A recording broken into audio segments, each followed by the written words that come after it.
पण यातला कुठला घेणार आहे तुम्ही? सगळ्याच घेतल्यात. सगळ्या? त्या ताई मावशीला साड्यांची खूप चांगली पारख आहे हो. मी तिला सांगितलं पुढच्या वेळेला नवीन माल येईल आधी मला दाखव.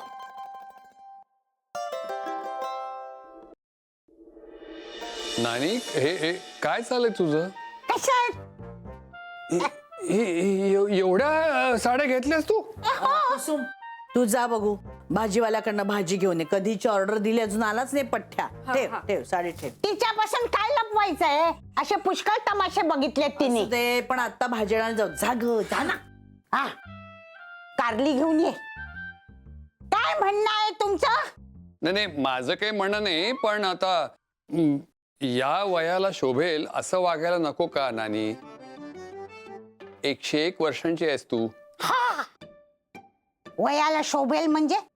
आणि 101 वर्षाच्या बायका कशा वागतात कळू तरी दे मला. नाही म्हणजे तसं काही माझं म्हणणं नाहीये, पण इथं या वयात एवढ्या साड्या नसून तू कुठे जाणार आहेस? ते म्हणजे या सगळ्या काही एकदम नाही नेसणार आहे मी. आता कोण बघणार आहे तुला? तुम्ही. तुला बघायला एवढा खर्च करायचा? शी काय पैसा पैसा पैसा करतो रे. अरे प्रत्येक गोष्टीचं मोल काय पैशात होतं काय? मेल्यानंतर काय छाताडावरती सगळा पैसा घेऊन जाणार आहेस तू? नाही नानी, माझा मुद्दा एवढाच आहे की एवढ्या साड्यांचं काय करणार आहेस तू? नसणार आहे. कधी? हिच्या वाढदिवसाला शुक्रवारी. हो शुक्रवारी शुक्रवारी वाढदिवस आहे. करेक्ट पण शुक्रवार. तुम्ही गुरुवार म्हणालात ना. कुठे गेला? तरी जवळ होतो. एखादी हिला घडी मोडायला देईन मी. नको नको माझ्याकडे चिक्कार साड्या पडल्यात कपाटात. एक सुद्धा अंगाला लावत नाही मी. अजून कशाला हव्यात? चावट कुठली? मला टोमणा मारतेस काय? टोमणा कशाला मारू मी नानी?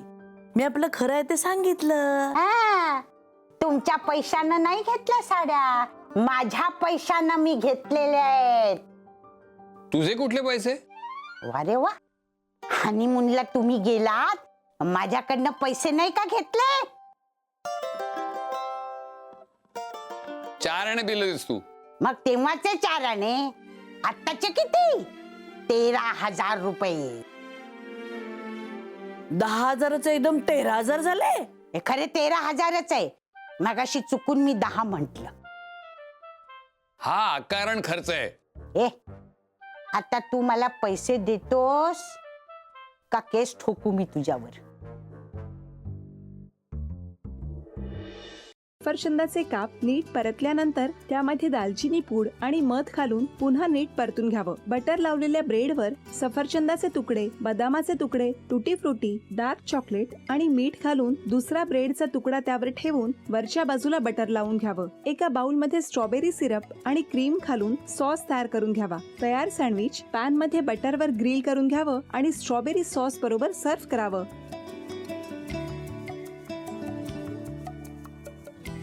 हे जेव्हा बोलत होते तेव्हा मी बघत होतो की या दोघांनी स्वतःचा संसार उभा केलाच, पण स्वतःच्या संसाराबरोबर अनेकांच्या आयुष्यात आनंद निर्माण केला. तो आनंद महत्त्वाचा. हसत राहा, आनंदी राहा असं म्हणत शुभेच्छा देऊया.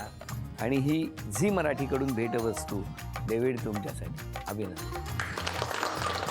आणि वहिनींना तथास्तू पुणे यांच्याकडून ही पैठणी.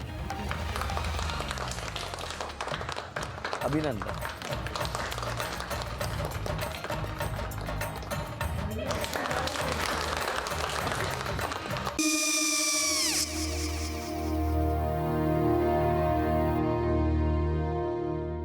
काय गो? हा काय झालं? काय झालं काय? आले मी निकाल लावून आली. हो पण तिची आईच काय बोलली? तिला वाटलं का सगळ्या निशाने आपल्या चुका कबूल केल्या का? आई मी चांगलं सुनावून आली आहे. त्या तिची बाजू घेत होत्या पण मी लक्ष दिलं नाहीये. खूप झालं आता. चांगुलपणा खूप झाला. मऊ दिसलं ना की कोपऱ्याने खणतात ना माणसं, ते असं. अहो पण आईच म्हणली काय तिची? पटला काय ती का? मला माहिती. आई मी तुम्हाला नंतर फोन करते. हो चालेल. आणि आई बाबा जे बोलले त्याचं वाईट नका वाटून घेऊ. सॉरी. सॉरी काय त्या? नेहा आले. आई मी येते. हो काकू येते.